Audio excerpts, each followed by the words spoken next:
Greetings, everyone. Nathan Nerdarchy here from Nerdarchy for Nerds by Nerds. I am playing with a set of adventurers, the Moridanes. I believe we're on episode 4, part 1. And please introduce yourselves, and we will get going on this party. I'm Jeff. I'm playing Silverthorn, a wild elf ranger, female, with a strong accent. Hi, I'm Ben. I'm playing Gambit Fireshine. He's a gnome cleric. Hi, I'm playing Bard. He's a half-elf bard. Hello, I'm Sean, and I'm playing a dwarven fighter with absolutely no accent whatsoever. You lie, sir, you lie. I give the truth scope. All right, we haven't played Holds of the Mordanes for a while. We've been off playing Balancing the Scales, and that was kind of a trip for a while, but now we've kind of worked out what's going on. Currently, one of the companions is not able to play with us, so we are playing as a group of 4, and we're going to kind of skirt him out of the story. I know there's lots of videos and GM number 1s on this, but basically, Kelly, who's playing Erevan, I believe, he is going to early on be heading out. So either when you get to Stationton, or when you decide to go wherever you're going to go, he will head out at some point. So just keep that in mind. Don't try and keep him there, or it's going to be a pain in my butt. And, all right, to set the stage, what just happened? Well, you broke into a area where you believe that the elemental mephits and other creatures were coming from. You found that there were people who were hired to protect the area. They seem to have taken it a little too far and ended up trying to kill you, which instead you killed them, all but one. You left him to bury his friends' bodies and be a good little soldier. You then came in and masterfully confused Azen, the wizard of the hole in the ground, with the hole in the house that's a hole in the ground, the cave complex, and after he was befuddled and defeated by you soundly by dogpiling on top of him, he sat down and tried to hurriedly not get himself killed by you by explaining that it was all just a big mistake. Then you went down to take care of the issue where the elementals were. Asen and Erevan went with you. Erevan had a great idea of hitting things that were made out of wind with flour so that you could see them, which turned the encounter into a beatdown of elemental kind and a win for the humanoids. Now, you have just finished that battle. The humming sword has just fallen to the ground, and you have completed the fight. I believe that's where we're at. We left off the flour has not even settled on the ground. So what would you like to do? Oh, as a recap, you cracked or dismantled the elemental crystal summoning niches, and you also defeated the wind elementals. So those two things happened, and you are currently in a laboratory with many either broken or dismantled circles. I'd like to back out of the room. I just don't like being in there knowing that door can lock from the outside. I'm going to suggest that we secure the little hole in the ground and stay here for the night and head out in the morning. Do you have any interest in this strange sword? Well, we definitely want to check that out, and I'm in favor of staying here for the night. I'm a bit winded after that battle. I'm in agreement. Asen looks around, kind of nervous, like, well, you took care of that rather handily. Please, this project's totally scrapped, so please, if you'd be so kind as to take anything out of the room you're interested in. And, yeah, we should stay here for the night, obviously. It is dangerous. There are goblins and ogres and other things out at night, which is why I originally had the guards. Yeah, speaking of which, we should probably go get the guy who was burying his friends, have him bury the other friend, and then have him come in for the night as well. And before we leave, I think I'll have Kinney help me mine this large crystal to help fund our endeavors. Oh, well. I'm sure he's got experience swinging a pickaxe as a dwarf. Perhaps. I've got some stoneworking skills which can be used in reverse. That would be fine. Happy to help, especially if it's valuable. I had a trick up my sleeve. I thought it'd be of value to us. I also have a... Now, this is only if our magical friend here is interested and still here in the morning, but I think I have a way that he can redeem himself.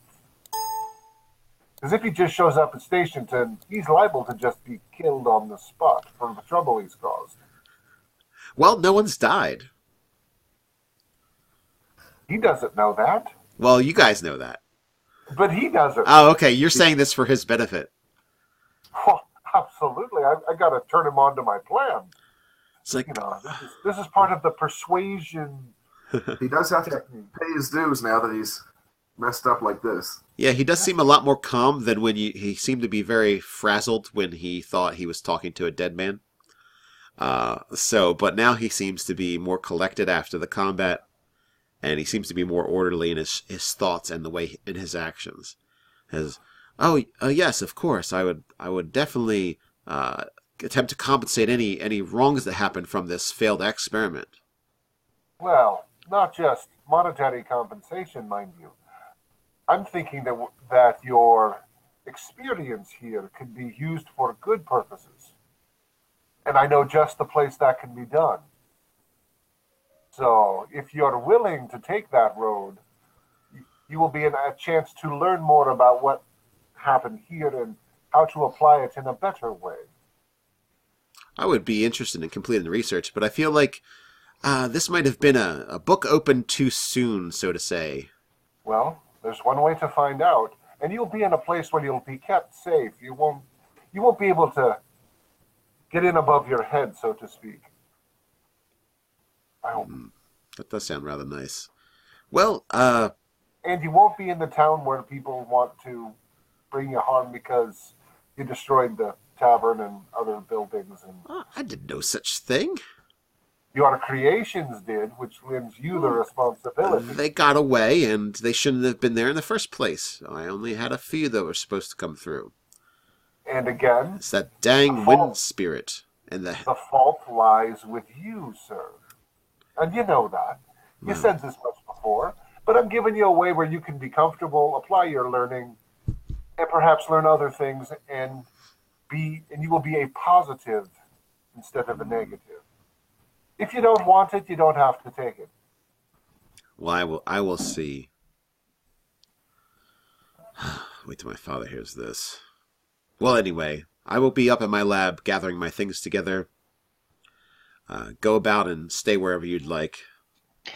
Well, since his feet are still tied, getting up to his lab may be a problem. Yeah, he looks towards the stairs and looks down at his feet. It's like, so, would you be able to let me loose so I can walk up the stairs without hurting myself? I'll actually escort you up there so I can go over your notes and stuff in the lab with you.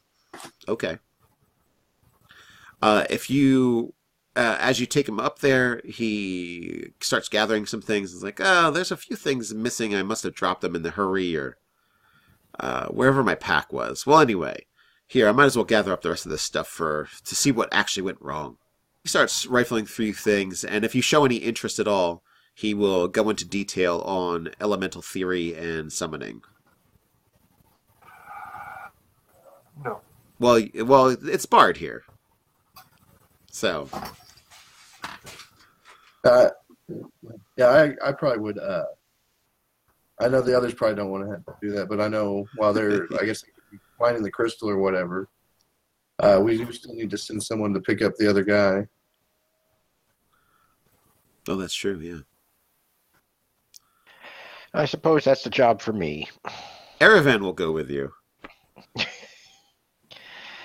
Oh, yeah, the city folk. Yeah, but apparently he can move really fast. Yeah, also I can, well, I guess we all can see in the dark. Never mind. I'll head on out to get him. Since he won the last race, he's not interested in racing again, so just so you know, he's taking a leisurely stroll to get to the place. Oh, Kenny, is there any sort of like code word I'm supposed to give this guy so he knows not to run when I pop into him? I don't think we gave him one. But if you want to mess with him a bit, you can. But So you want me to ask him for the password? Hey, have some fun. Make sure that truth spell is still working on him. Oh man, you guys put him through the paces. You all have a truth spell? We did for that guy. Remember, what they don't know is good for us. I don't think I'll do that. This hunt has been unsatisfying. I'll just go get him and fetch him up here. All right. As much stuff as he can carry. So Kane and I just want to say the gnome. I can't remember your name right now. Gambit. Gambit. I keep wanting to call you the Star Child. Oh, from the other one, yeah. Yeah, we've been playing that game too long. All right. You two see that this crystal is very similar in coloration and how the smaller crystals inside of it are, and it looks like it's kind of a whole bunch of spindles inside the crystal. And it's a pillar, Gambit, and a pillar on and of its own, if it's undamaged, can be worth a lot in a city to a collector. So, do I need to make the perfect strike to dislodge it, or? Well, no, I don't think I said it was. It was actually set upon the table. Sorry. Oh, it's free of. Yes, it was already mined out. Oh, well, good job by us. And it looks like there's sections that were cracked off, and it looks like this crystal is used to make the long spindle summoning crystals that you had before. So this is the stock material. Yes, so anybody that has not broken theirs to destroy the summoning niche, will be able to claim several. I think this would be a good piece to be tucked away in underneath of your wagon, unbeknownst. So if ever we need a large sum of cash. I've got a spot for that. Yeah.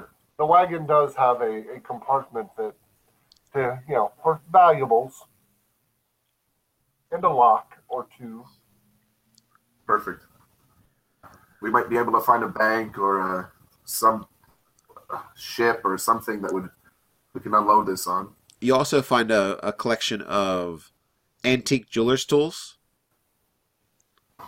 Oh, okay. I would go about collecting those. It's probably something very up his alley. He'd take pride in that.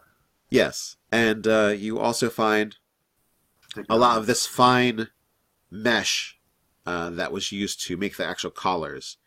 It's a strange material, and you're not very familiar with it. Well, if it has to do with harnessing those methods or whatever you want to call a blasted buggers, then it's probably expensive. So might as well gather it all up. And in saying that, I'm going to pick up that sword and take a look at it, since it seemed to pack quite a punch when it hit me. Okay. As you pick it up, you find that it is very poorly balanced. It feels a lot heavier than you would think a sword would be. It seems to be heavier at the end where the blade is than it is at the hilt. Someone certainly made this to do a bit of damage. Speaking of which, ow. And if you give it a few cursory swings, it does have a humming sound as it is swung. As if it's when you tap metal or you hit a gong. That kind of low ring. But it's not high, it's low. Guess I'll have to get this looked at some point. It's not as good as an axe, but it might do in a pinch. And there's just, regular tables and other things like that. And there is a spool wound up of the material that was used, as well as 10 of those little circlets already made. Not circlets. medallions with the little cloth around them. Oh, Well, there's no sense leaving them around for letting someone else do the same thing in the future. So let's gather everything. I agree. So you gather all that up. You gather up the shards that are together, and if you want to, you can kind of sweep the ones that are kind of busted together if you'd like. But they don't have as much value as the ones that are whole. But it is more than 0. It is more than 0 if you'd like to totally Hey, Greyhawk the room. there are people who salvagers who take care, who may want these things. So I'm setting myself up to be a pack mule on the way back to the wagon, but But we'll load up, and Gambit will head upstairs. If there's nothing that's not too charred in the kitchen, he'll make supper for everyone for the night, so we can tuck in and take our rest. There are plenty of tasty things to do. There are stored eggs, there is potatoes, there are some other root vegetables, and there's plenty of cured meats. And the barrels of rum. The rum will flow tonight. Or at least ale, or something. There is actually nothing left. Oh wait, I said there was wine, wasn't there? There's a small cask of wine. That'll do. Something to wash all So down. we'll pretty much wait for Erevin to come back with, for Silverthorn to come back, I should say. As long as one of them comes back. I couldn't remember Silverthorn's name. I'm like hooked on balancing the scale. Sorry, I'm back. Silverthorn, Gambit, Bard, Kenny. All right. Aye. Good. Okay. We'll wait for Silverthorn to come back. Does anybody, for bonus points, does anybody remember the guy's name that you let live? Bob. Yeah, it was something simple like Bob. Oh, was it Robert? Rick? Not Rick. Oh, it was a young boy. It was the boy who lived. Eric? If you think it's Robert, then we're good. As long as we all agree going forward. Roland? Or at least until he's gone off to find his fortune. Edwin. Wasn't it Edwin? That's probably the one. I think it was get my notes Edwin. out. Go ahead. All right, Silverthorn's back. Now we know who he was. All right, Silverthorn. You find Edwin simply. He is just sitting around, kind of moping, but he's also kind of looking out into the dark. He's got the fire tended to, but he's kind of sitting apart from the fire as best he can while still tending it every once in a while. And you can see that he's kind of all decked out with his dead friend's stuff. That's fine. As I walk into the camp, I go, "Hey there." Ooh, he's startled. He's like, "Oh, hey." Yeah, Kenny sent me. We want you up at the big house. Okay. All right. Good. Grab as much of this stuff as you can, and I'll follow you. Well, it's camping thing, so it's always useful. Would you be able to help me out? He starts. Yeah, I'll stamp out the fire while you pick up as much as you can carry. Okay. And Erevin looks over, he takes a few things and shoulders them. And Edwin tries to pile up as much of the stuff that's left. He does seem to manage. Lead on. You know where it is. Okay. And he kind of keeps looking at you and glancing. He's like, well, I didn't get a very good look at you two, so forgive me if I'm trying to remember you by staring. You just keep your eyes straight ahead where you're going. He takes a steadying breath. He's like, all right. All right, you make it back with no incident. Get to go inside, and there is food ready for you, which is some heated up tubers and some other root vegetables, some eggs, and some meats. All right, you sit down. Everybody, you probably sit in the grain room with all the extra open space. There's some stools and other things like that. And Asen sits down, and he seems like, well, Silverthorn, you probably think he does very unnecessary things. He has a napkin, he has other things that he's taken out of his laboratory room to eat with. I've seen city folk do that kind of stuff before. Yeah, he just seems he seems like a super city folk, as far as you're concerned. But if he pulls out anything I ain't seen before, I'm going to pay attention to it. He has 2 forks. Completely unnecessary. And after I do my eating, I'll pull out, as I talked to you the other day, I'll pull out my Pappy's spell skins and start studying them a bit. Asen starts a conversation. Bard kind of starts a conversation back up. It's like, so as I was telling you when I was at the tower and in Astoria, I got wind of the whole thing with the Caversteds and the 3 mages, the blue, the black, and the red, as they're known. It seemed like a really nice opportunity here. But as you can see, there's some unknown quantities that either they purposely did not tell me, or there were my own errors. I would like to study this more and figure it out, but I think I will have to do it in a more secure area. As far as the blue, the black, and red, I do not know who they are. They're secretive, even for mages, and they're only known by those call colors. And jobs and opportunities from them are only known from those call colors, or even people for them. You may not even know you're working for them. Silverthorn gets a frustrated look on her face and says, "You keep on talking about these people that you ain't never seen. I just don't understand. My comrades here, they say this is normal for city folk, so I'm going to let it slide.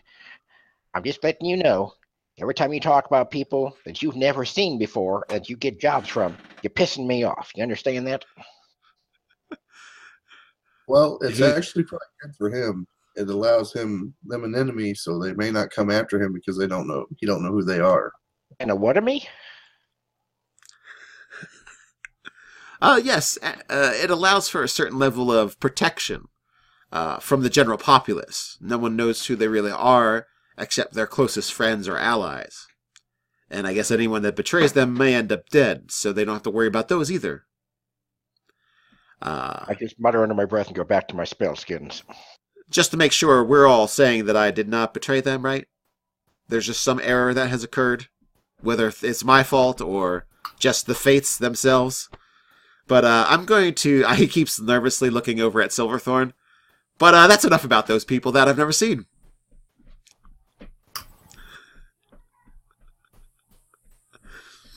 But I would suggest, Bard, if you're interested in learning more about this, or perhaps other opportunities that are not so fraught with errors, that you may want to go up there towards Astoria and then find some jobs.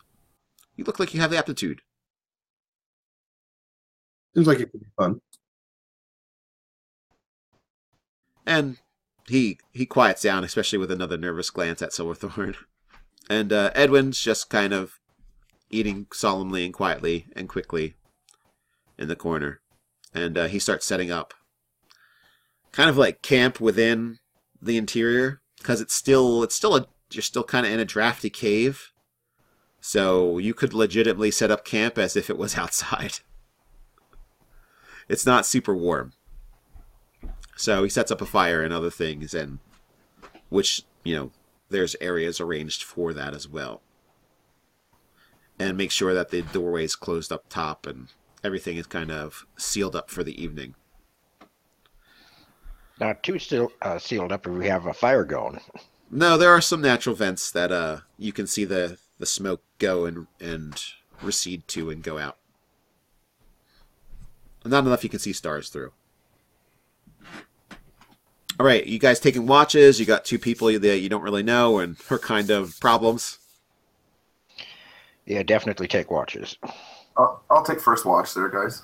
I'll take whichever watch you want, because I don't have to worry about all this mumbo-jumbo about resting for spells or any of that stuff. Don't you have to recover hit points? I do, but I don't. But you know, I think I have more flexibility with that than having to rest for spells. I in fact need to recover quite a few hit points, so I'll be happy to rest. I'm not saying I wouldn't, but I do need to do my part with the watches. Well, anybody that wants to talk with either one of the companions that you have with you, Asen, it takes the first 2 watches. Asen takes a watch, Oh yeah, he's going to just stay up. but he's not taking a watch. Well, no. He's not He's the being only, watched. he's not the only person awake, I guess, during the time, but he stays up and organizes his paperwork and other things and seems to be writing in a book. Edwin just kind of just shrugs and goes and lays down in the corner and sleeps the whole time. I want to have a quick conversation with Edwin, but we can do that while we walk tomorrow or Okay. anytime. It's all and everything seems to be pointing toward Near Astoria, and that's where my company is, and that's where the opportunity for both of these people happens to be, because I wouldn't trust them with anyone but a military company. So, but there's work, and Edwin made camp and seems to be trained, so I'm gonna offer. Okay. So you wake, the night went by uneventful. You're healed of your hit points. Nothing's, get back your spells, all that jazz. Wonderful. What would you like to do from here? Well, if we have everything gathered up, we might as well head out and go back to although, what are we going to do with this place? It's a hole in the ground. Ain't much you can do with it. Seal it up, and we can make use of it whenever we need to in the future. I was just going to say something along those same lines. Be ashamed to let a good place to spend a night that's a bit sort of secure, better than sleeping outside. Oop, you probably didn't understand that because I wasn't speaking in the accent, but it's better than sleeping outside. It's like, who's this guy talking? This isn't Kinney. We should be able to get back to Stationton by sundown, as I recall. Now, do we want to take back to Stationton, or do we want to take him on to Astoria? Well, we got to stop in Stationton first. And it'll be quicker because we'll be walking downhill. Yeah, we have to pick up your cart and stuff. I forgot about that. And my dog. So, just to let you know, that crystal is about 50 pounds. So it's not Great. it's not lightweight. This is a very strong gnome. Yes. I can carry that crystal. There you go. Oh, And you're not or- encumbered, I bet, you buff gnome. And it can be weight training for Edwin. It is about as tall as you, just to let you know. It would just be so awkward. Yeah. It's like carrying a heavy weapon for you, pretty much. Well, I can rig up a travois with a couple of saplings. Well, let Edwin Yes, carry we it can drag or it behind. drag it or whatever. We'll drag it. Well, no, we don't want to mod it up any. We can't mod it up any now. We'll wrap it up. Wrap the bugger up well so that it doesn't get scratched, and let Edwin carry it or drag it or Yes, Whatever. weight training for the young lad. Yes, exactly. it'll prepare him for the soldiering. Exactly.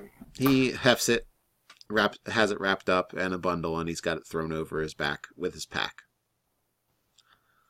Yeah, you do it right, you distribute the weight correctly, and you can walk fine with it. Yeah, he basically put it in there as if it was a really heavy bedroll and got it distributed on his back. Ah, bright lad. You'll do fine with the company. He smiles and nods and picks up the rest of the stuff and just slowly walks along. A good soldier, then. Perfect. Asen has several things with him, and he has his alchemy lab and a few of his books that he brought along with him. For the most part, Bard, if you demand something, he'll let you have it, as long as it's not a spell book. Is there anything that I would consider of value that we would need? There's a few books on summoning and elementals. that you do not believe is in the library of the Astor's library. I'd definitely take a look at those as we're walking along.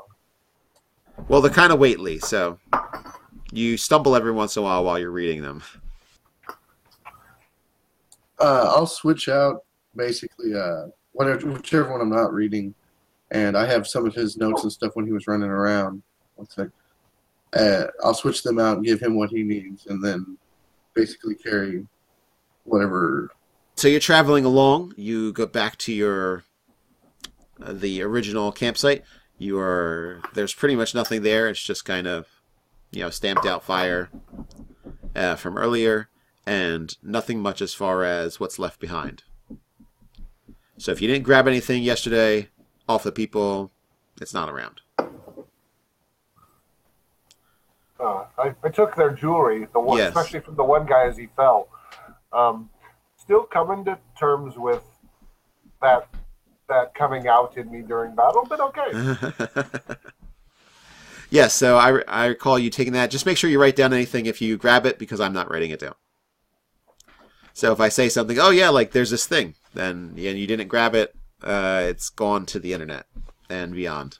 As you are beginning to leave the campsite, you hear, it's kind of early morning, and you hear some rustling in the trees and other things. Unusual rustling? They're not squirrels. Edwin, you might want to put that pack down. Okay, he slowly puts it off his shoulders as if he's like going to stretch. Yeah, I think there might be trouble. I will look around up into the trees, see if I can spot what's making the noise. Okay. I'll send Badger off in that direction to rustle out them if it's a critter. This was a good place for an ambush the last time, so. Yes, in fact, it's the trees that are over by where you guys were up on the ridge before. Imagine that. And So- do I see anything? In the trees, I don't know. Did you roll a perception check? How about you roll one of those? Well, I learned last time not to make a roll unless you Oh, dab. yes. You're right. Good man. Good point. You are correct. That would be a 20. You see up on the ridge, as well as up on the some of the trees by the ridge, you see figures walking in there. They're short, and they've got long pointed ears and kind of greenish brown molted faces. You know them Method? as Goblins. goblins. Oh, these are goblins. Yes. How many? You see four or five.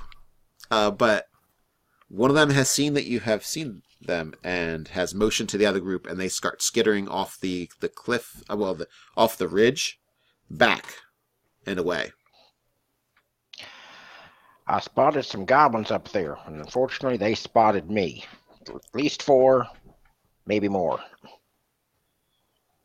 And are they coming toward us? And this is on that 3-mile stretch between the camp and Stationton? Yes. Okay. This is probably a 2 or 3 hour trip from Stationton. They were up there on that ridge, and they spotted me. They pulled back. Dirt, so I don't know what they're doing now. Well, Big goblins, I'd have to imagine they're up to no good.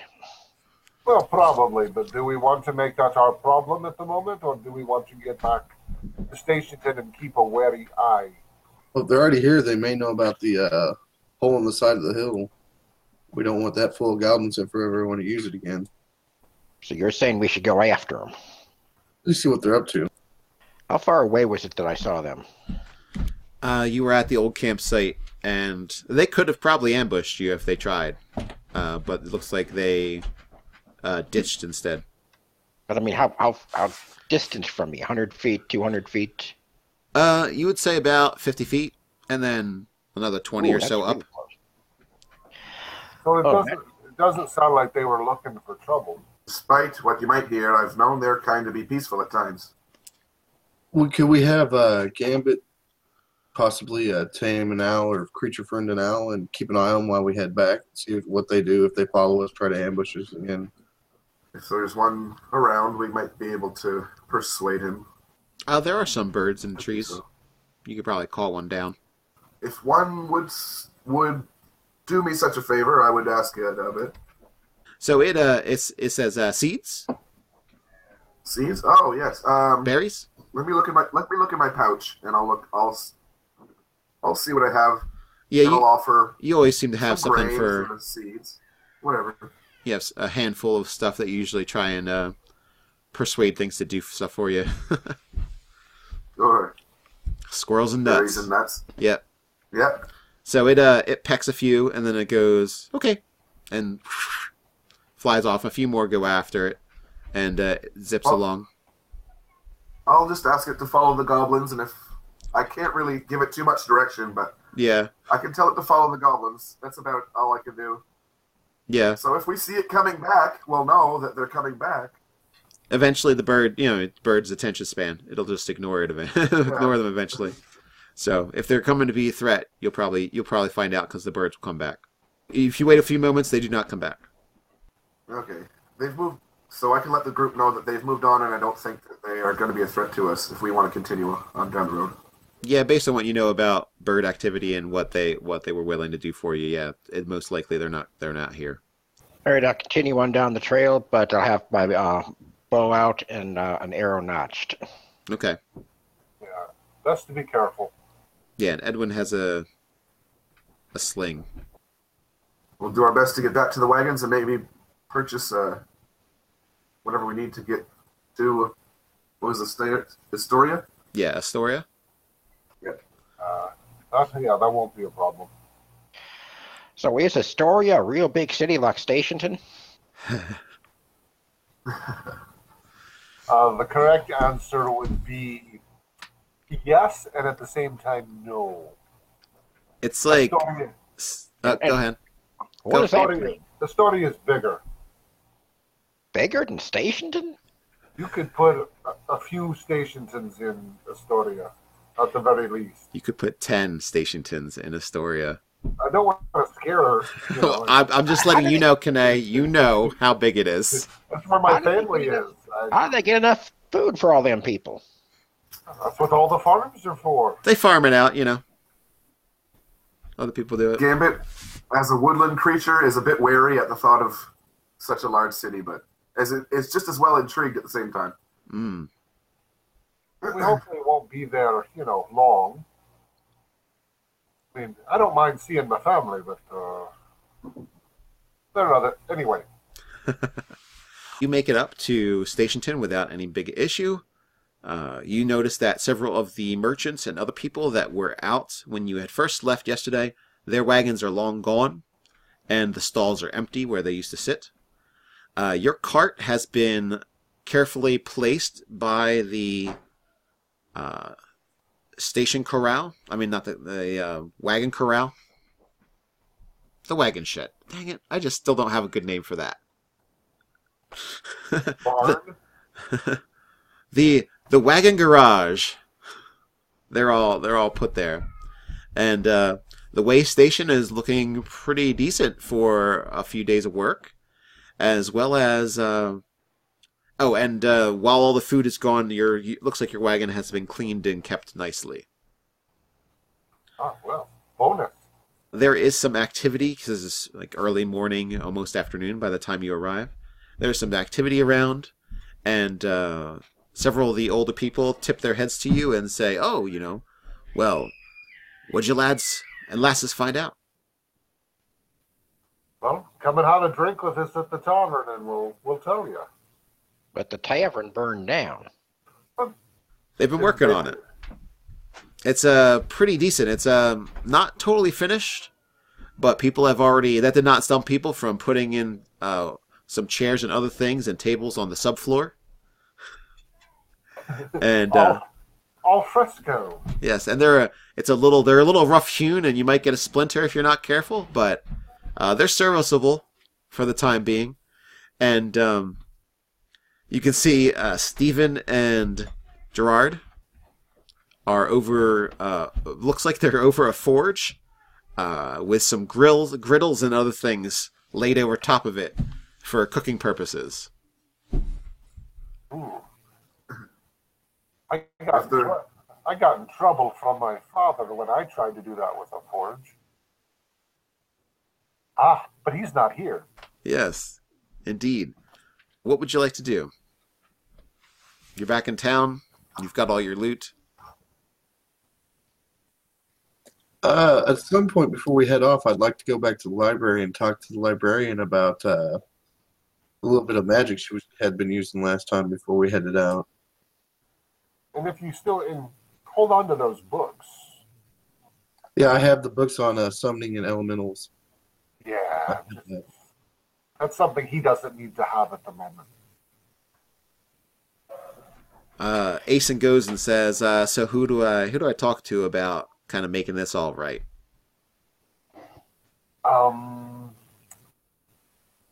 Give us a moment and we'll let you know.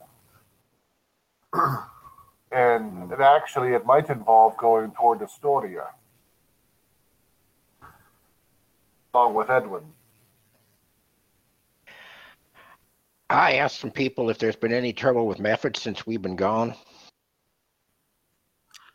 Methods? You mean those mud creatures? Mud creature, fire creature, ice creature. There's a wide variety of methods. The things that burned down the tavern. Oh, I just heard about the mud creatures. It's just one of the. And what did you think burned down the tavern? I didn't really know. I heard there was other creatures about, but Well, anyway, have you seen any strange creatures since we've been gone? No, I haven't. And Stephen and Gerald come over to you when they see you. Like, oh, hey, it's good to see you back. Stephen, you've warmed up from that frigid evening we had. Oh, yes. A burned down inn will warm anybody up, I guess. But it's coming along quite nicely. It doesn't have the same charm, and a lot more stone. But I think stone might be warranted for this. What do you have on the grill today? Oh, we have some nice oxen and a few other things, sheep and other things. Wonderful. We'll have to have some of that. Good to have you back. I'll get you all some. You just sit down and relax. And he has a few assistants and helpers and some of the younger kids from the area who are either goofing around or helping out with the construction, carrying loads and things. They all go off and grab different things and give you different drinks and things like that. What time of day is it? It is almost noon. I guess we'll probably be staying here overnight then, or unless you want it. 'Cause I know you guys don't like to camp much. There's nothing wrong with camping, but there's an inn right here, so, and we gotta get settled up here before we can go off. So, is there any place in town where I can buy a healer's kit? Yes, there is it's called like a Church of Light, and there is a priestess there. So well, I guess you wouldn't. Stephen tells you, oh yeah, not too far away there's the church. You'll be able to get your supplies there that you need for that kind of thing. She's really good with medicines and other such things. Thank you kindly, and I head off in the direction you pointed. Okay. Gambit, you want to store the crystal thing? I think you said you had a bit of a hidden compartment in your wagon. That'd be the ideal location. Yeah, just got to take it into the barn here to secure it where not everyone can watch me doing it. Discreetly. Okay, I'll mind the door. You do about your business, and I'll mind the door. All right. You never know who might be watching to make a profit later. You're right. I'll mind the door. All right. Gotcha. Edwin's fine with carrying the thing wherever you need it, so. You can just hand that to me for the moment, and I tell the lad to sit down and get ready for lunch. All right. No problem. Be right back. And then I'll tell let you Edwin. know the plan. The tell Ed when he's done well. So you take care of that. You secure it in the little cubby that you have, the false bottom. Yep, lock it all up, do all that stuff. Silverthorn, you head over to a stone building. It has a ornate wooden door. It just seems to be expertly carved, but not necessarily depicting anything that you recognize. Okay. But it has kind of a... It looks as if there is a tree growing up and down, but it's segmented a lot, as if it was pieces of different wood all put together. So it's fancy. It's fancy. I reach up to push the door open, and I stop and think, wait a second, am I supposed to knock? Am I supposed to push? Stood there for a couple minutes. Okay, I'll just try opening the door. Yeah, you recognize you don't remember if you're supposed to or not. You go in, and it looks like there is a large area to be able to sit and talk, and there's also little alcoves for sitting, and there's several different statues around.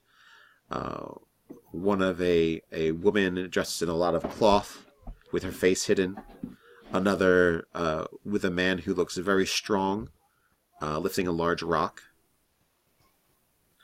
And another looks as if he is a man in rags, with very thin, with his hand outstretched.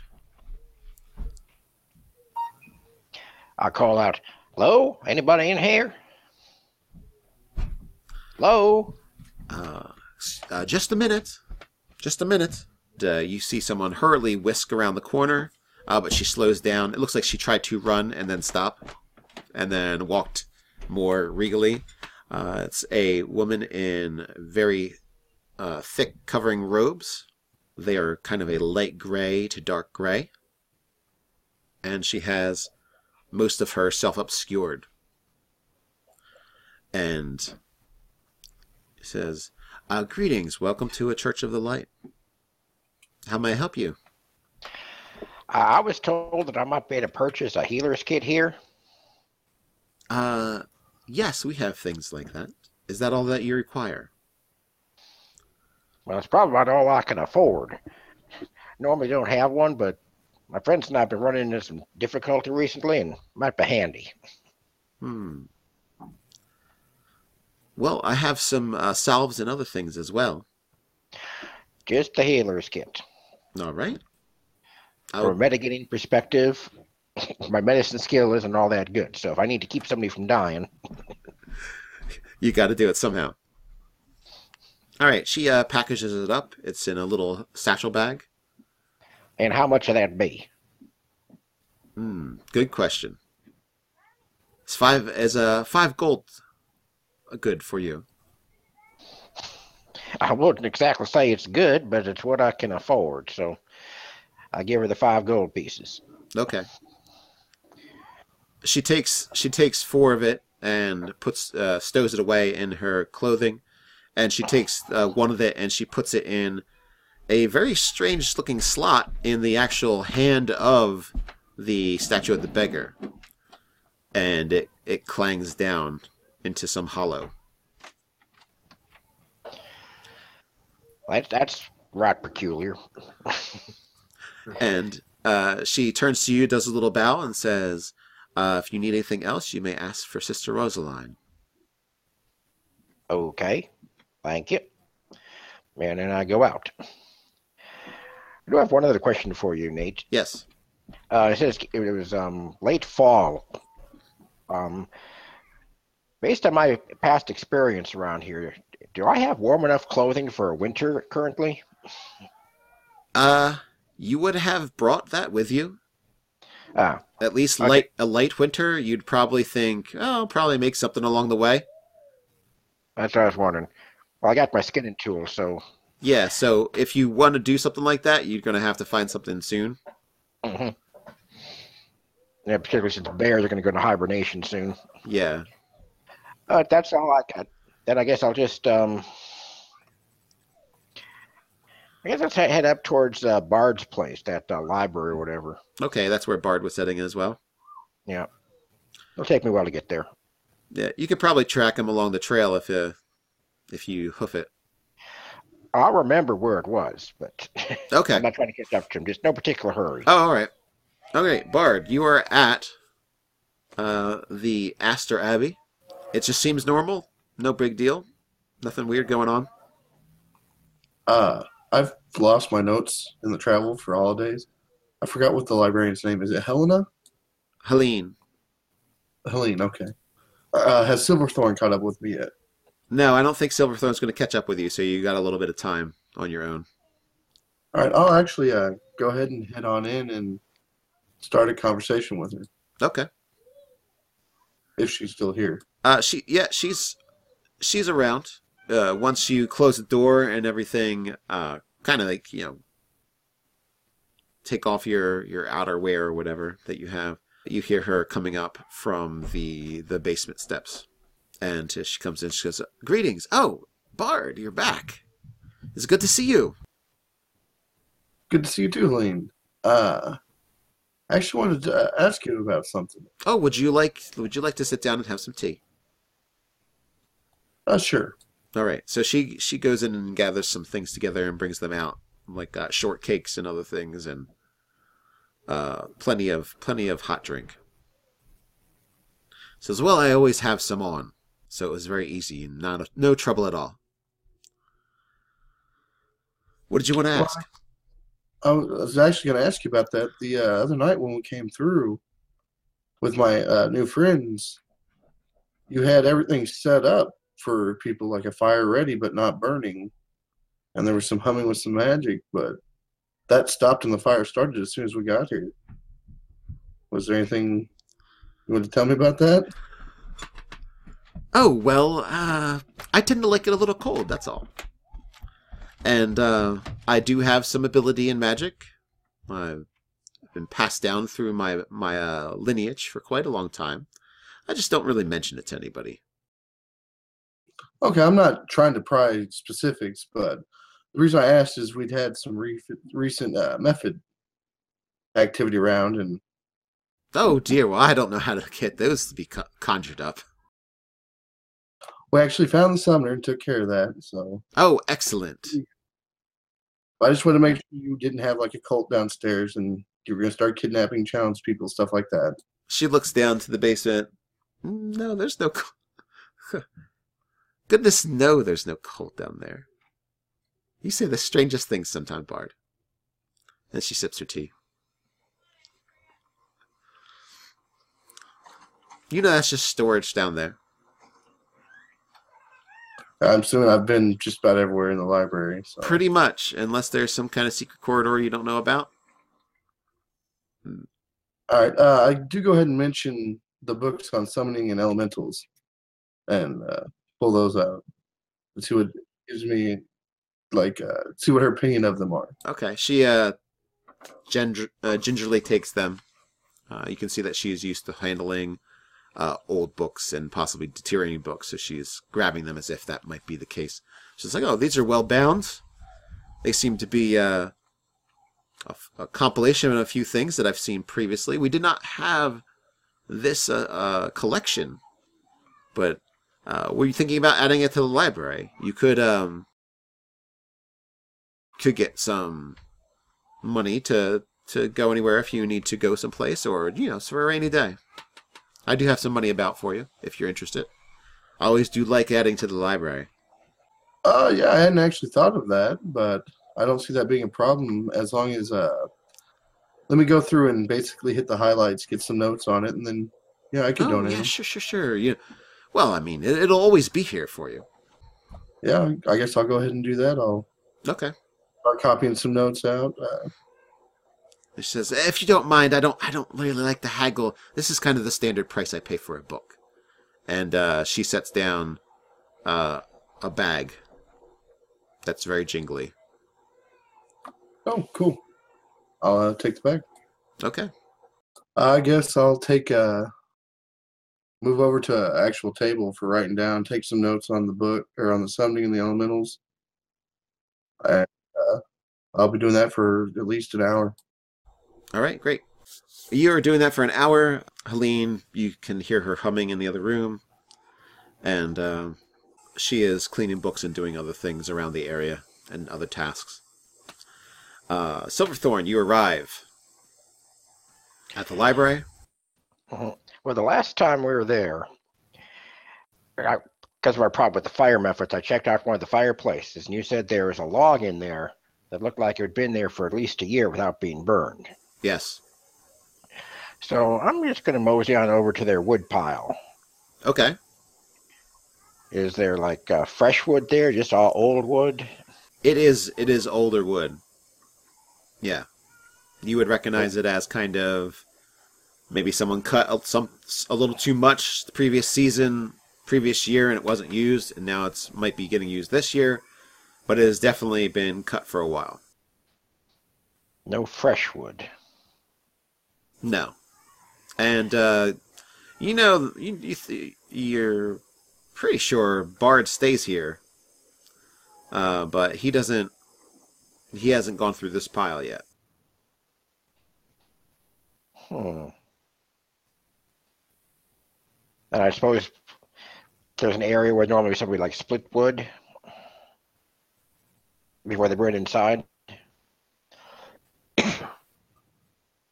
Helene doesn't split wood. She doesn't look like she's got the strength for it, personally.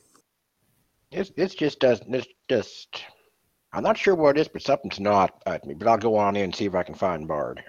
All right. You easily find Bard in one of the first rooms that you come to. He is at a table looking at some books. I'll slouch down in a chair next to him. Hey, Bard. Oh, hello, Silverleaf. Silverthorn. Oh, Silversword, sorry. Did you have any trouble getting here? No, it didn't move since we were here last time. I do have a question, or a couple questions for you, actually. How long have you known this here woman that lives here? Is she a relative or something? No, she's the head librarian. I've actually been here, I believe it's 8 years now. 8 years. I pointed at the fireplace that had a log that hadn't burned in a year. Did that fireplace get used very often? I don't really notice. I usually have a candle. I'm more worried about light for reading. Okay, just odd. It looks like the wood here hasn't been used in a year, but you've been here 8 years. And it was a cold winter last year. Yeah, I would have done all the log splitting and stuff. It just doesn't feel right, but maybe just all this method shit and this magic's just getting to me. You go back to your reading. I'm just going to take a nap over here in the corner. Right? No, I'm going to study my spell skins for a bit. If you need to cross-reference anything, let me know, and I'll be able to help you. Thanks for the offer, but these are my pappy skins. He showed it to me before. I think I can find my way around them.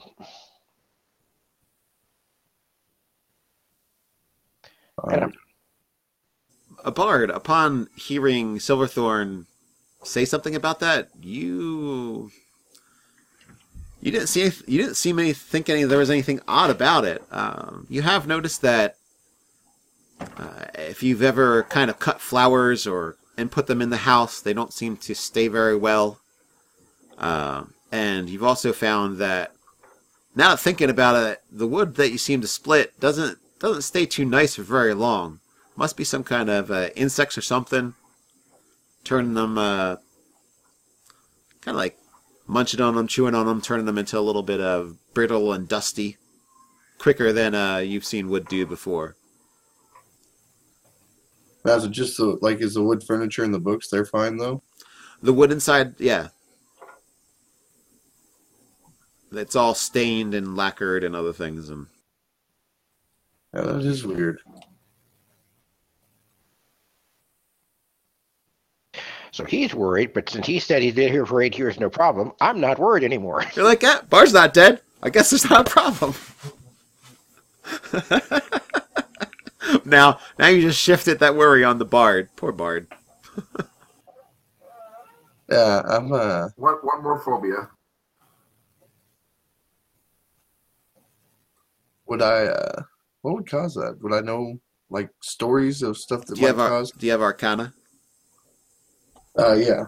Okay, and you're well versed in storytelling. So it sounds like something out of a fairy tale. Now that you've had your attention drawn to it, you've started thinking about other things that don't just seem quite right in this place. What kind of fairy tale does it remind me of, or is it just kind of one of those setup stories for it? It does kind of seem like it could be a good startup of a story for telling sometime down the line, but you're going to need to figure out an ending for it. And you do not recognize it as something good. You normally think stuff associated with things withering or being consumed, Like decay and stuff. things decaying. That is more of bad things, the evil things, possibly undead or unnatural things.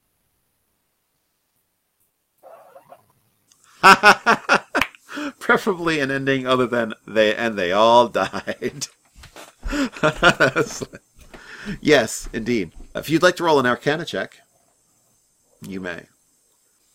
16. Okay. You are familiar with several ghost stories of forlorn ladies in the swamps and a man who lived in an attic and never aged, but things died around him. All right. I'm gonna go ahead and put up the elemental books and summoning books and look and see what I can find on that. I guess. Okay. Just in general on ghosts and how they affect the area around them, stuff like that. Okay. How long would you like to search? A couple hours. The first hour goes by and you find some storybooks about different things, but nothing on somebody who's like studying ghosts or studying supernatural phenomena or anything like that. So that's what you find on the first hour, and then for the next 2 hours, you find absolutely nothing on spectral beings or things that make stuff decay or anything. And you start thinking, well, have I ever seen a title of a book that has anything to do with those subjects? And you do not. Now that your mind is upon it, you figured you would have noticed that in the 8 years, but you know how it is. Sometimes there's stuff right in front of your face you don't see. There is nothing in the library that you recall ever reading a title of that would suggest ghosts or spectral beings or other things like that. Okay, so we spent a few hours now. It's closer. Let's get heading towards dinner time. Dinner time. I'm going to suggest to Silverthorn that we go meet up with the group and have dinner for dinner.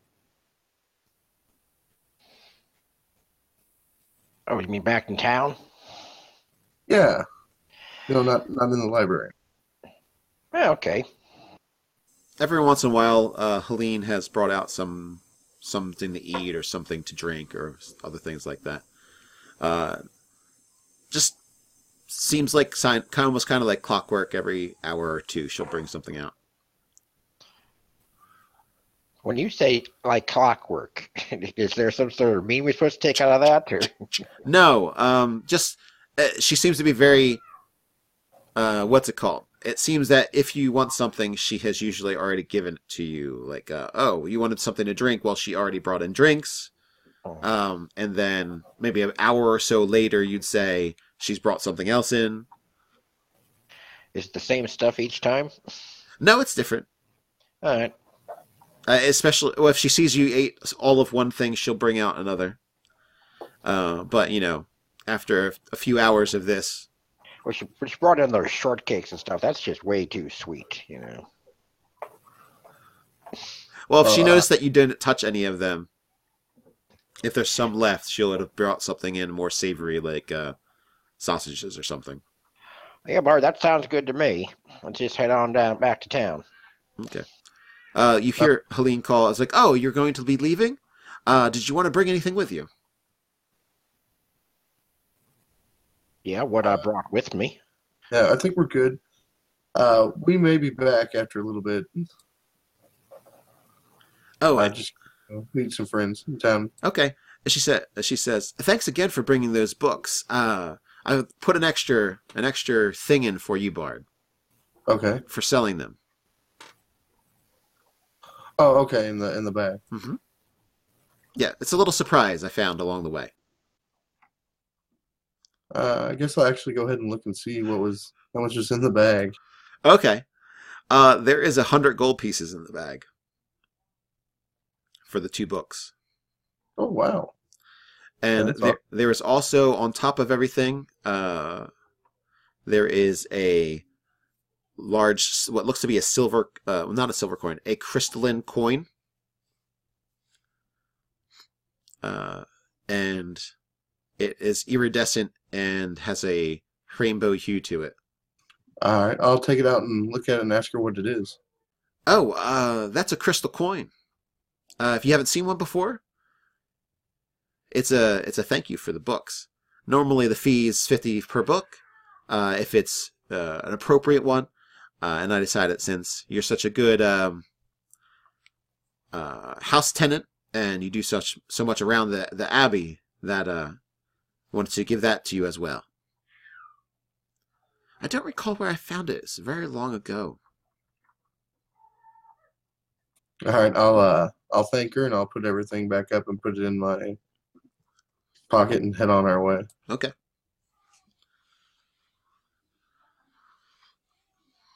All right. Gambit and Kene, what did you want to be doing for the 3-hour book search that went on? Other than keeping an eye on Asen and them, because really he's kind of a prisoner, but he's free at the same time, isn't he? Like, he's not bound. Yeah. We don't have him tied or anything, but he's going to be accompanying us, right? And you've seen him when you're back at the tavern. You've seen him try to explain to Gerald and Stephen how there was a mishap. He'll be willing to compensate. He has the funds with which to do so. He says, you've heard him say at least a dozen times how lovely this new edition is looking. As if he's trying to smooth over. He's trying to clear himself of blame, pretty much. Yeah, you pretty much think that he's of not having too much of this stick to him. So he is talking prices and ideas and other things, and how he could help out, and talking about his alchemy skills and other things. I'm a little put off by his character, but I don't know. I'll probably just go about fidgeting. I haven't took to crafting anything yet. As a gnome, I'd probably be tinkering with something by now. Okay. In the off time, I'm not sure what Kine's up to. All right. You have those crystal chunks. You could probably start crafting. Yeah. He'll take his time with it. Just start hammering away at something in the corner. Okay. He's keeping an eye that nobody wanders off who isn't supposed to be, like Asen or our other companion. What's his name? Edwin? Edwin. He's behaving. Yeah. All right. Can I pull Gerard aside? So after seeing that our friend Asen has gone about blabbing about his role in everything, and at least he's not dead. So, since he seems to be the talkative sort, I want to pull Gerard aside. All right. And say, if you haven't already come up with a sum that he can pay recompense with, then just casually find out how much money he has, and that happens to be the price. He doesn't need coin to spend. I see what you mean. He's a bumbling sort, and we're going to try and sort him out. That's. But he might have a hand to play down the road. He laughs and he says, "Ah, that's that merchant craft coming out again. I see. I don't have the head for that type of thing. I think I'll just name him a fair price. It's all this sobriety for the past few days. I'm not sure what. Well, there is a reckless hooligan charge, I'd say. We've got quite a bit of that going on with no inn and no place to gather and spend your energy. Well, he says he has the funds to pay you, so just find out how much that is, and then confiscate it. And I'll set Braz on to guard them so that they don't wander away. Edwin's a good sort. He's just a soldier looking for the right path. I got a place for him. Well, Steven tends to dabble in a bit of cooking, but he's recently got into alchemy, and it seems like Aeson has his ear for things, so I think you might want to have him stick around as part of his payment. Well, that sounds good, and if you ever think he's worked his debt off, or you just get tired of him being around, send him up to the company in Astoria. He might be able to work his research there under careful eye. Mm-hmm. So we've gotten all we're going to get out of him for information out of the red, the black, and the blue, pretty much. Probably, and he's not too interested, especially with Silverthorn around, talking about him anymore. No, I'm not there. From what our characters can gather. Yeah, you think he's probably talked out about that. Okay. Yeah, okay. We got a bit of information on it anyway. You didn't get the feeling he was hiding anything. Yeah. Okay. Yeah. I'd also like to make a quick visit to the blacksmith. All right. And take that funky sword to show it to the blacksmith, because since it seems so out of balance, but yet in the humming and it really hurts when it hits you part. So I just want to ask the blacksmith his opinion on the sword. Okay. I'll go with you. When you get there, he's working away at things, but he recognizes you from earlier. He goes, greetings. How be you today? Well, I'll be fine today, but I got something to show you. All right, I'll look at it. Unwrap the sword and hand it to him. You're gonna notice that it's a bit off balance, but when you swing it, it has a bit of a hum, and it hurts like hell if it hits you.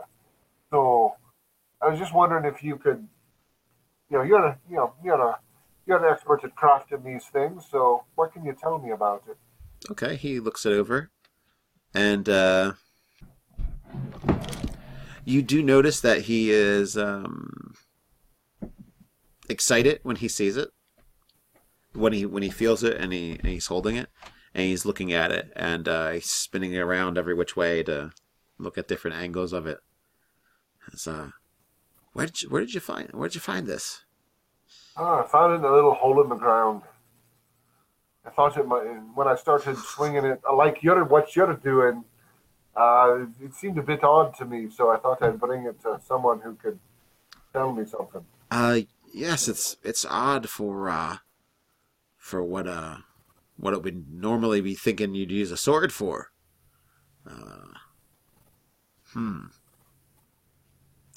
You know what? I'll have to look into this more, but this looks familiar to me.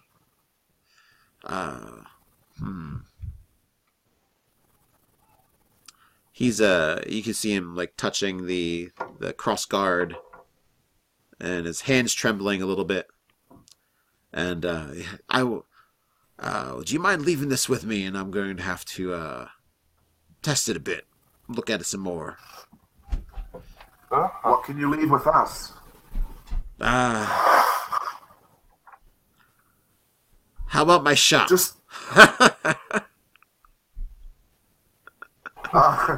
you need us to mind it for you while you go. If I'm not here when you get back, you could have my shop. He laughs. Like that's like you want my arm? He said it in such a way. Yeah. So there. How about that? That's awesome. That's awesome. So I'll be sure to Gambit's be. delighted with his answer, so Yeah, I'll be sure to be here when you get back. Yeah, I'm just watching the hand tremble there. There's a bit of excitement, so I just wanted to be sure that we're dealing on the up and up. I just need to check something. That's all. Just I'll send. an old dwarf's I'll fancy. motion for Badger to follow him. So he doesn't go anywhere. He's just in his shop. Oh, He's just okay, gonna sorry. set it aside and really accept it down and starts looking at it. It was like, oh, I'll be a while. So you just I'll be a while. So come back after dinner. Yeah. Yes. All right then. That's fine then. All right. Well, we'll let you get back to it. Okay.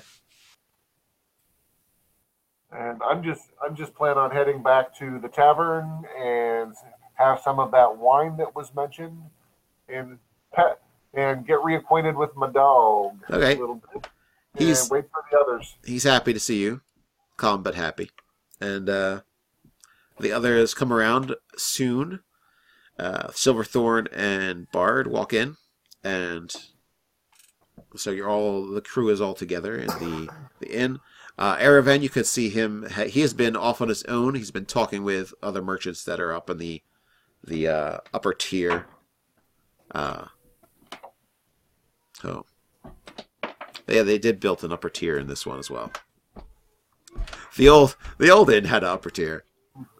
This one does as well. They seem to be modeling it a little bit after the old inn, but with a lot more stonework than it was. What is old will be new again. Yes, indeed. He's been preoccupied quite a bit. He hasn't really spoken with any of you since then. Question for Edwin, since he seems to be sitting in the corner by himself. Okay. Come on over, Edwin. We need to discuss your future. Oh, sure. What were you thinking? You were telling me you might have a job for me. Well, I happen to know a military company that could use a good lad like yourself. The Three Peaks Company, and if it's of interest, if that sort of life is of interest to you, I know you've been looking for work, so this is good, honest work. You don't have to worry about shady employers or anything of that nature. You both glance over at Asen. Yeah, that would be lovely. That would be great. He doesn't say lovely. He doesn't say lovely. He said that would be fantastic. I did not hear him say that. Yeah. And you'll get plenty of training. You'll be around solid folk, and I think you'll have a good time at it. I've heard good things about the Three Peaks Company. Well, that's good. Here, let's drink a toast to them. Yes, to the Peaks. And they're up near Astoria, so I can, give them a good word for you on your behalf, and get you settled in there. All right then. Oh, sounds great. Let's shake on it. Yes. To the futures. Is it a firm handshake? Oh yeah, pretty good. Okay. Would you like to roll for it? No. It's a decent not. shake. He seems to be renewed.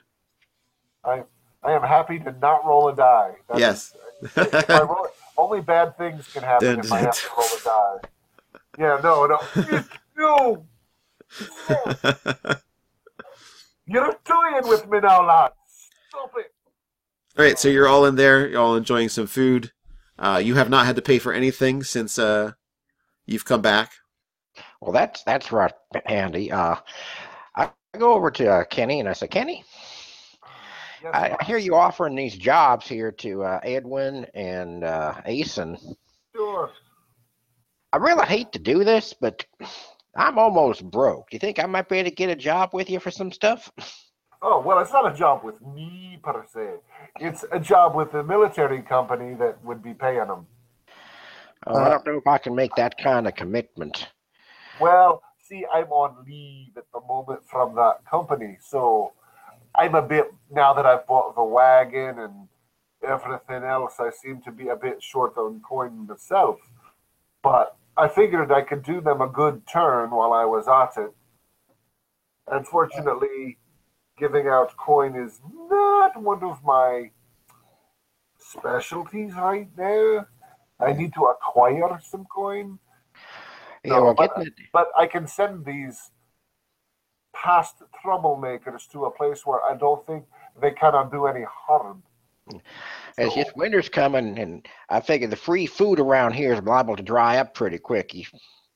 And Yeah, well, there's that. Well, we have to and I hold up my coin pouch, and it don't jingle very much no more. I'm not even going to hold mine up. At this point, speaking of the coin, I pull out the coin that I got paid from the librarian and start divvying it up.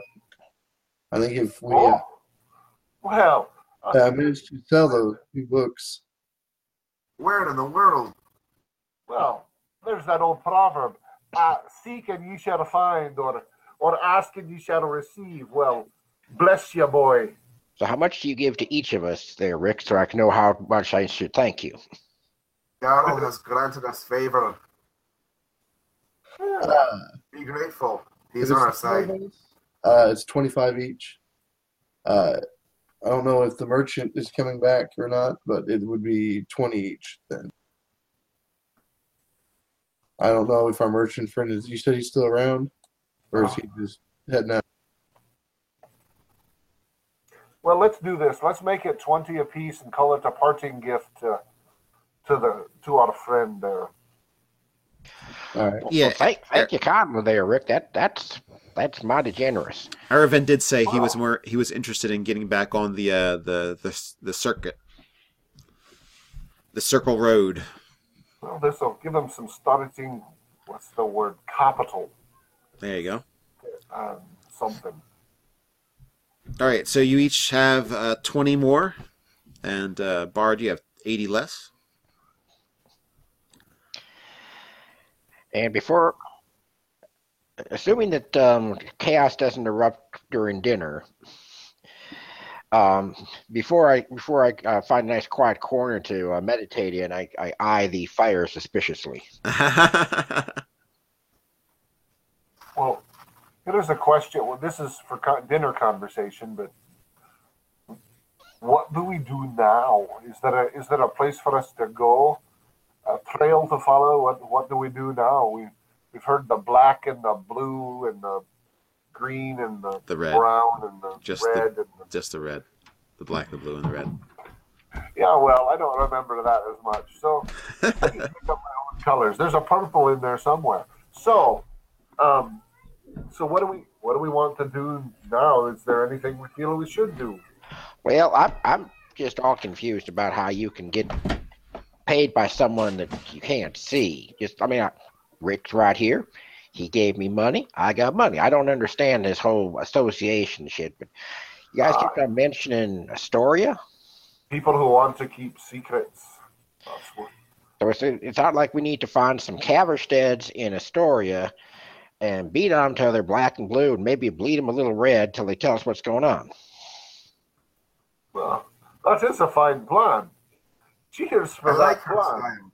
Don't you like her style, boys? Well, she's got a bit of fire, that's for sure.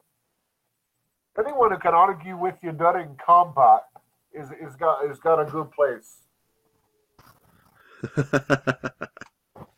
I say we are bound for Astoria in the morning, unless anyone says otherwise. Great. Well, now that I have a little bit of extra money, I do have some shopping to do before we head out. Women in there shopping, fine. Oh, what did you want to get? This is DM asking. Yeah. I want to purchase a tiny bell and a piece of fine silver wire,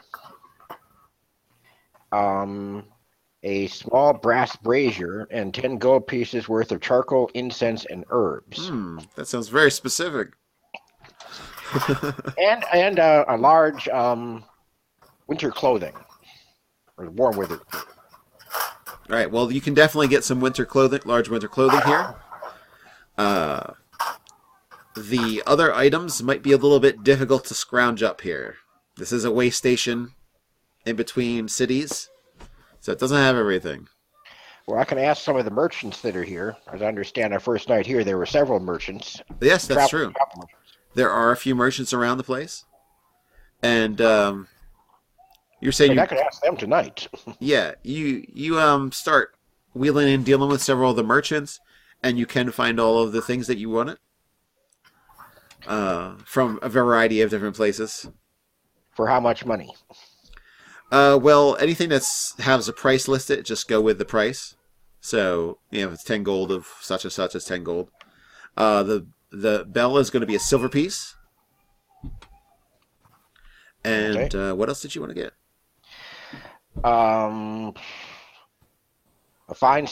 A piece of fine silver wire Okay, that will also be a silver piece. and a sprawl brass brazier. That will be a gold. Okay. Oh yeah, and some warm winter clothing in case we don't find anything to skin along the way. Okay. That is, let's just go with 2 gold. Okay. So that brings me down to still more than I had. 13. It's not the best looking stuff, but you can adjust it too as you desire. Oh, well, speaking of money, while Erevan is here and we seem to be headed to Astoria in the morning, any of the merchants need something taken to Astoria in the morning? Oh, good point. You can start talking with. Ervin says he's headed to Dresden, but he said that there's a few people heading towards. There's a few people asking him if he could have taken stuff up to Astoria because they know he's got a horse. Well, if you could point me in the direction of those people, or perhaps because of your silver tongue, you could speak to them for me, or line up something for a commission. Well, I've already started talking with them, so he kind of lays out how he'll speak to them for you for a commission on it, and he'll take you on your way. Perfect. And I'll get back to eating. Okay. And you find out later that he said, yeah, as long as you've got enough space for, I think you've got enough space on your wagon, and you do have enough space on your wagon for the cargo. He tells you like a footage, that's going to take up. All right. And it's carry the one and just eyeball it. Tell me if it fits. yeah. I don't do math. He says, "I'll make sure they don't break your wagon. That's Well, good. I'll have them loaded up." I'll help them load the wagon. Just a quick question, though. Okay. What is it that is the cargo? Oh, it's a few panels of very nice wood. There seem to be some kind of exotic wood you haven't seen around the area. Oh, so it just needs to lay flat then. That's fine then. Yes, it just needs to lay flat. Perfect.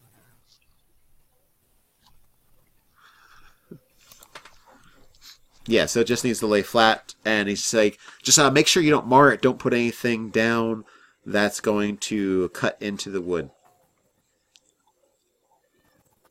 It'd be a shame to lose some of the weight. It's sold by the pound. Okay. Sounds good then. Okay.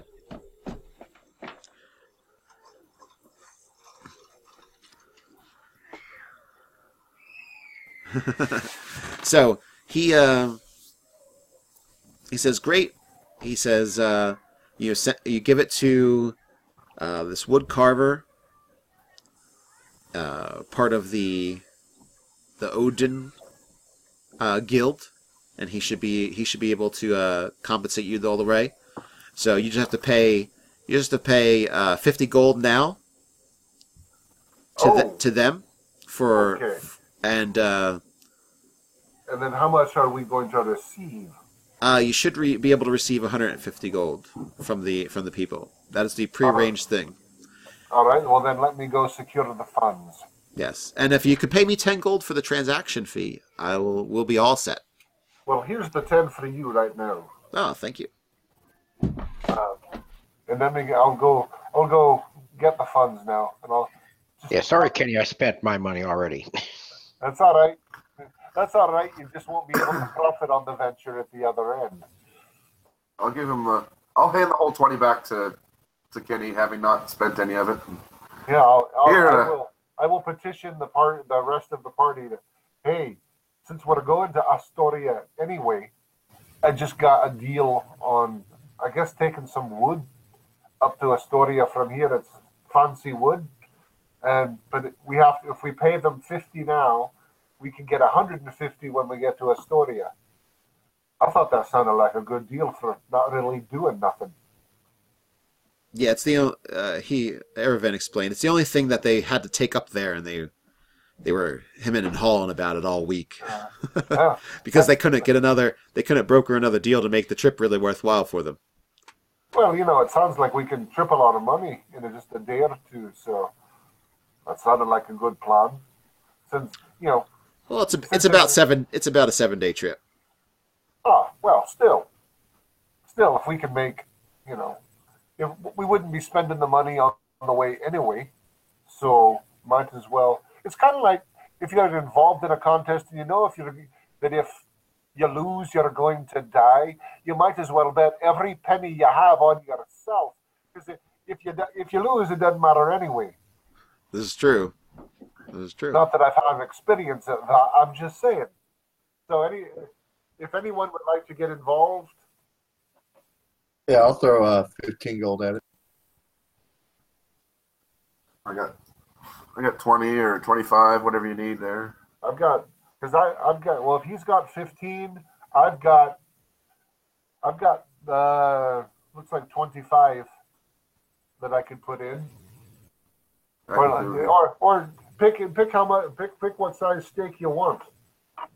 Yeah, we could kind of do it, or I'll put in, let's see, 15. So if you put in 15, I'll put in 20, and then we'll do it that way, and then we'll split up the profits at the other side.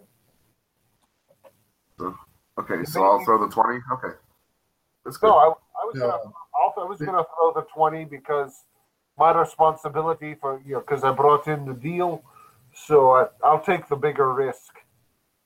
So Right. Ben and I'll do 15 each. So Right. that's 3 plus your 20 is 50. right, Okay. that was way too much math at one time for me, but I'm okay. I'll survive. What is the wine? Let's do that. Okay. Yeah, just wind that all away. Oh, I know that math away. Yeah. Well, exactly. We got to toast the venture. This is like the first time he's done this. He's scared out of his wits. So, and it's kind of uncomfortable. He wants to hurt things with weapons, and this whole merchant thing is a bah. But it's a rush. It's a rush. After they do their toast on their venture, I'll just mutter under my breath to Kenny.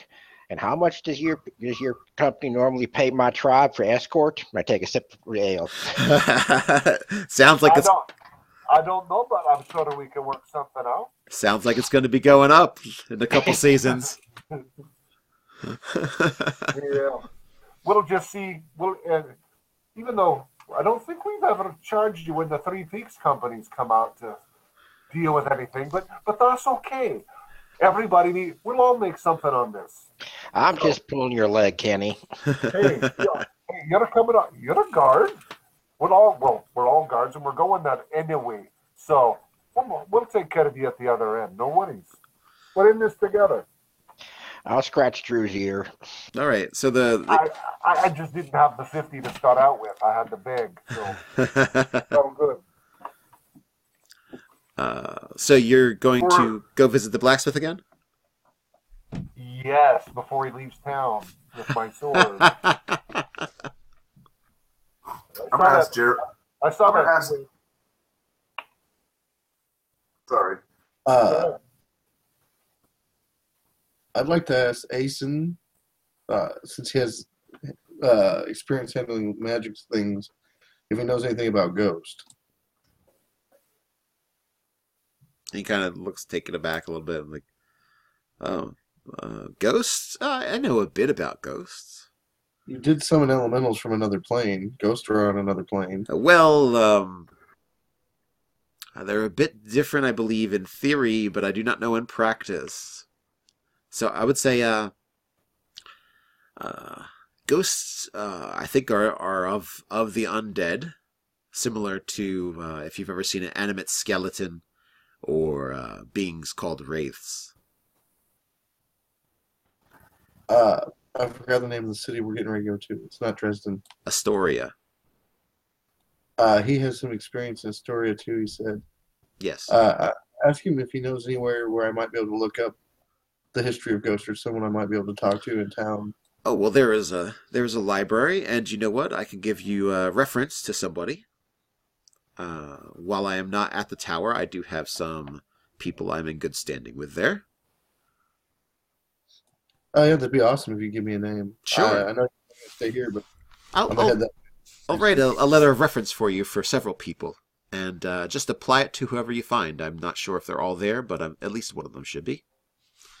So he writes a list of, puts about 4 or 5 names on, and writes little, on a piece of paper, he writes the 5 names, and he writes little notes next to them, and then he writes a letter of introduction.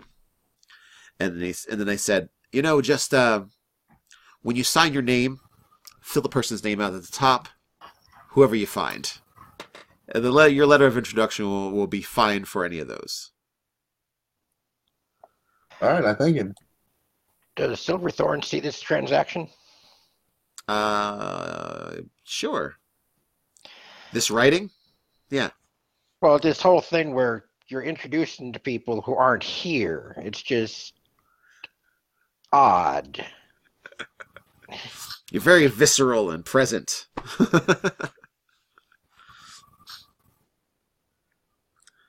Yeah, they're talking about people that could just be make-believe. I'd like to point out that Kitty's not here right now, but he's still alive. He's just down at the blacksmith. It's okay, Silver. No, that's not my concern. It's this whole thing we have with Aeson and his mysterious people who he never met. Now you're getting introduced to people who you've never met, and it's just I'm trying to wrap my mind around. So Well, wrap your mind around this. They just spent a whole bunch of money on wood that supposedly they can sell to somebody that they've never met. oh, I'm used to merchants hauling weird stuff back and forth. It's just more city stuff. Calm down. All right, so at the blacksmith, Mr. Holden Hale is checking it out, and he is very excited. And he says, "You see this? You see this mark? I'm glad you're back. I wanted to show you this right away. You see this mark?" And he shows on each one of the cross hilt. There's 2 parts on the cross hilt where there is a strange shaped anvil that's flat on top and then has like a half circle curve, and then has the regular anvil bottom shape. So a maker's mark? It's a maker's mark, and it has a sword stuck in halfway up it. So it's basically the top half of a sword over top of a strange bowl-shaped anvil. Ooh, sword in the stone. Yeah, there we go. So he says that's my my ancestral mark. I don't use it anymore because it was never mine really. I just use the block with a sword in it. Oh, so this belongs to your family then? This belongs to one of my ancestors. Yeah, way back. Do you want it back? He looks at you. I would love to have it back. Well, if it belongs to your family, then someone must have stolen it, and so we'll return it. That would be true that way. It's not right for us to keep a weapon like that if it belongs to your family. He looks around. I don't feel very generous. I don't feel right. I don't think I have anything of value to exchange for it. Well, but could you make something? I could make several things. I think that might be getting close to what I would think this would go for. Okay, well, It has a lot of sentimental value. well then, I'm sure my friend could use something. For myself, prefer axes if if you're in the mood. And I know Silverthorn likes to use her bow. Don't know about arrowheads, but I'm sure you could come up with something that would do that. And I'm not sure what Bard uses. I don't remember. But Uh, anyway, just come up with some things. Use your creativity, and then I'll pick them up when I'm come back to station. well, some of it might take a while. For you, are you interested in some kind of heavier mail than you have?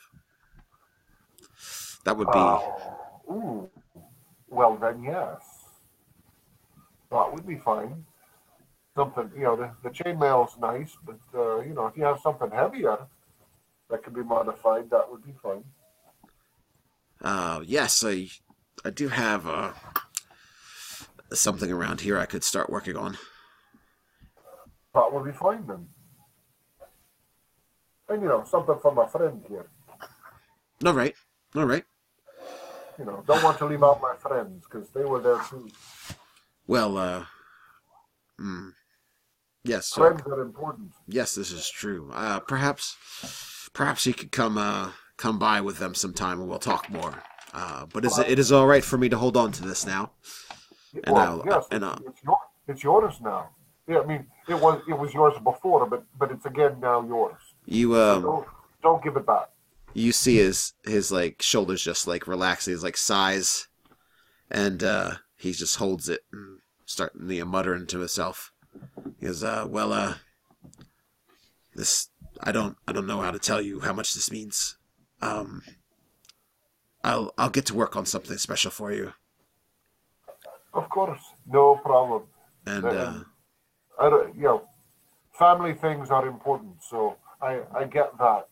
So we'll shake on it, and you'll give the forearm handshake Yeah. thing, and I will send the others by. yeah, he had set it down, and he shakes your hand and grabs onto it with both your hands. He goes, again, thank you.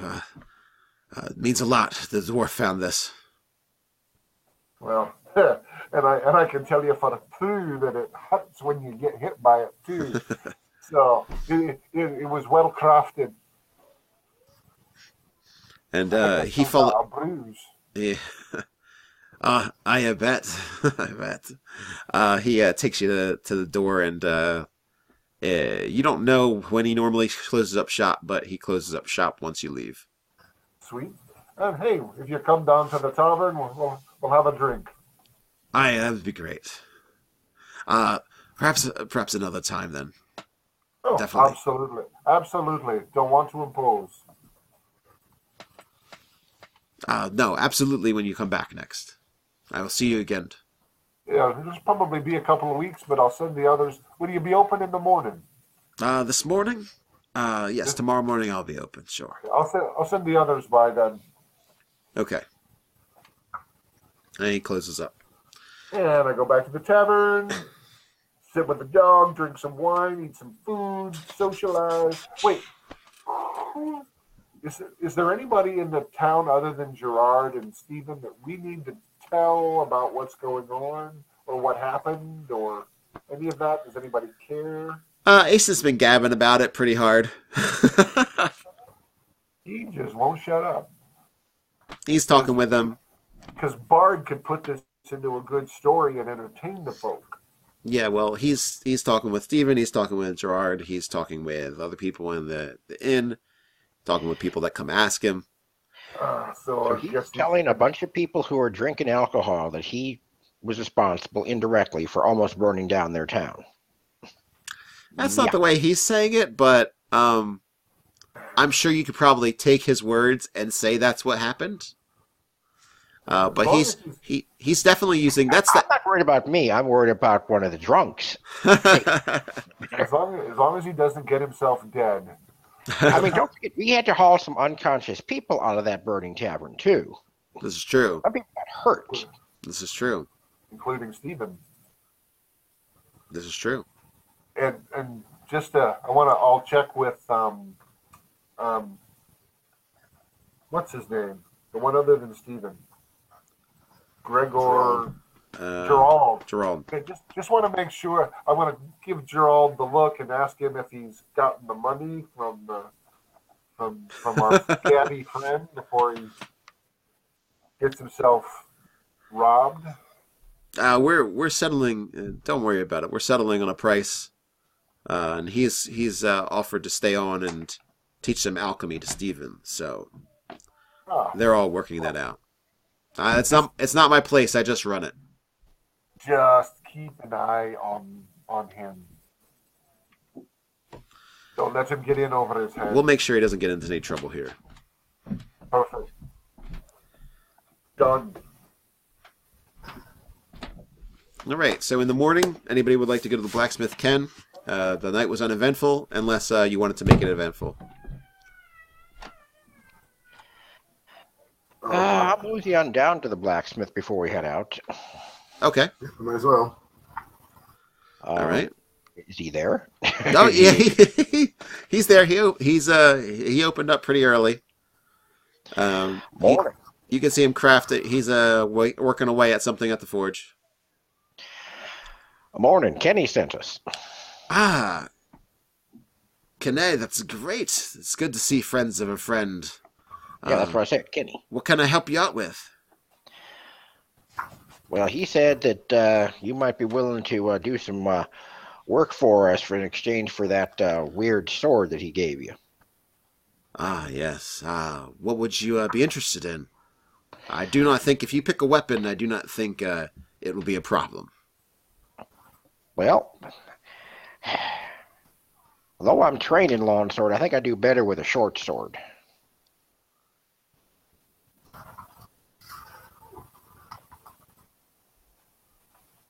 So you were interested in a shorter weapon? Yeah, short sword, something that I can, poke with as opposed to slash. Would you like it in the curved style of the Kalistar, or are you looking for something more rigid and dwarf-like? I don't know. I want a short sword about this big that I can poke stuff with. All right. He says, I can get to work on that for you. And I do not feel right based on the trade giving you something simple. So if you don't mind waiting, or in fact, here, I have one here for you right now. And then we will talk about something later, if that is all right. Well, thank you. And I'll get the scabbard out. Where's it go? I guess it's that go on this side. I have to I'll rearrange my daggers and stuff later. But okay. Thank you. And good morning to you. Yes. Thank you and good morning. I'll look to him and I'll show him my tortoise shield, and I'll ask him if he can make me a punching dagger for the bottom of it. Oh, like something worked into it? Right. In 3rd edition, there was a gnome tortoise shield, and it was pretty much a dagger that gave you also with an AC.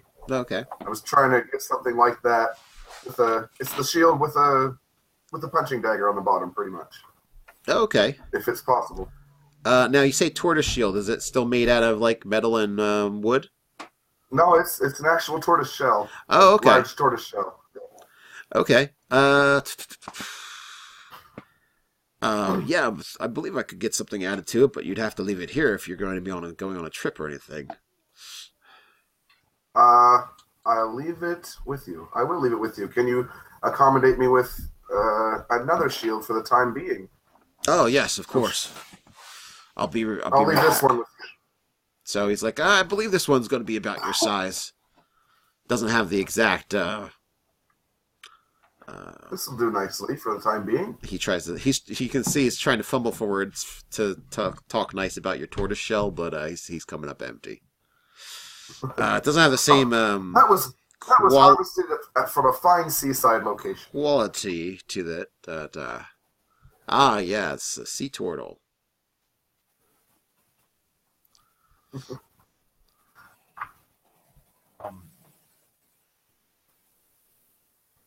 And Bard, I believe you had a request of him as well. The only thing I would say is if he could improve on my armor. But that would be a future project, something he'd work on in the future. What are you wearing now? Chainmail. He looks it over and he goes, so you're looking for some more protective plating and things. I could work something out for you as well. Let me take your size and I'll get to work on something. We can make fine adjustments when you come back. Nice. I appreciate that. While they're talking to the blacksmith, I like to look at the sky and try and use my survival skills to figure out what the weather's going to be like. I don't see that list anywhere, but whatever. Weather looks like it's going to be good. A little overcast, but not too bad. A little crisp for fall, but must be from the overcast. Maybe the sun will come out later. Or tomorrow. So, if everyone's ready to go... I'm just going to poke my head in at the blacksmith and ask him on that armor if he could put the symbol of the Three Peaks Company on there somewhere. That would be cool. I'm familiar with Three Peaks, lads. I'll get to well, it. Here, take a look at my shield. Something like that. Good, not that big. Good many folks and cousins in there. Oh, yes, that's right. Who do you want me to say hello to? I'm going up that way. Any of the people that recognize Holden Hale, they'll know who they're talking about. All right, I'll say hello for you. Thank you very much. Thank you kindly. No problem. All right, let's get on the road. All right, on a slightly overcast day, early morning, not afternoon yet, you make it for the road for Astoria with your laden wagon. Hopefully, going to turn that into some tidy profits.